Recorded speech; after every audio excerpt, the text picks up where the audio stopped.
So in the games yesterday, very fantastic games we had yesterday. Um, the only game we didn't have any Premier League game yesterday. We only had a La Liga game, Serie A, and of course in the Championship, and of course in the Super League. First of all, we had Rayo Vallecano, Valencia. That was it. For the full time. It ended up 1-1. Good one from them. Rayo Vallecano has proven to be a stubborn team this very season, and so it wasn't surprising that they were going to draw this game because Valencia hasn't been bad either, but of course Rayo has been a tough knock, a tough nut to crack, and of course Bologna versus Cremonese, and of course they won Bologna, of course, and that's how that game sealed out. Then over to the Superliga, we had uh, two of the big boys in the Turkish league, and we have Fenerbahce versus Galatasaray, and this one very fantastic. But before I go into that, I also mention the Portuguese league, Premier League.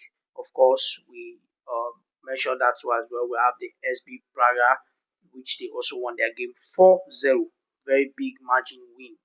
Then let's go over back to the Fenerbahce Galatasaray game. Now, this is a game that I didn't really watch yesterday, but we can very much verify that it was a very poised game at the end. A 1-1 draw. Very tough game for both sides. But of course, Galatasaray opening the scoring and for Lionel Lorenzani scoring the first goal. Uh, of course, that very much sealed out the first half, and then in the second half, John Duram scored the equalizer around the 90 plus.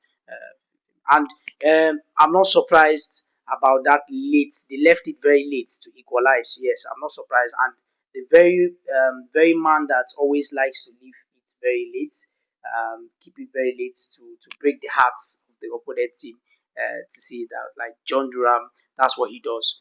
His goals are mostly late either late winners or late late draws, which is a very good one. And coming from that very man there, that has been so fantastic for Fenerbahce, of course.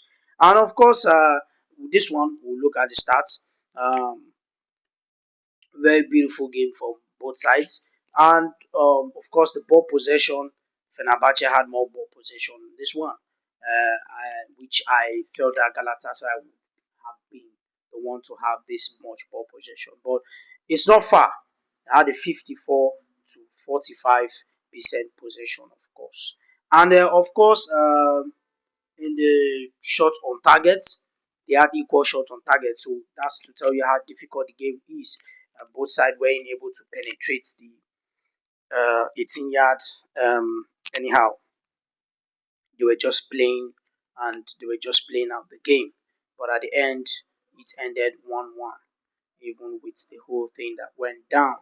There are no cards, much cards on this one. They only had yellow cards, 4 yellow cards for Galatasaray, and then of course 3 yellow cards for Fenerbahce, and of course a lot of fouls in this game from Galatasaray side.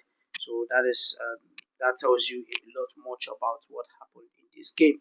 The goalkeeper saves. They had only one goalkeeper save. So they both didn't create a lot of opportunities in this game. Both sides, they didn't have much opportunities created in this game, and so that's how the game, of course, sealed out.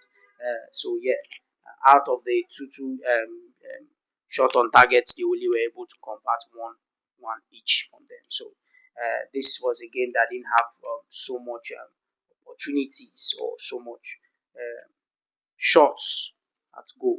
So the keepers were just basically chilling. They're just basically chilling. So that was what happened. So with that, of course, like, share, and comment. Peace out.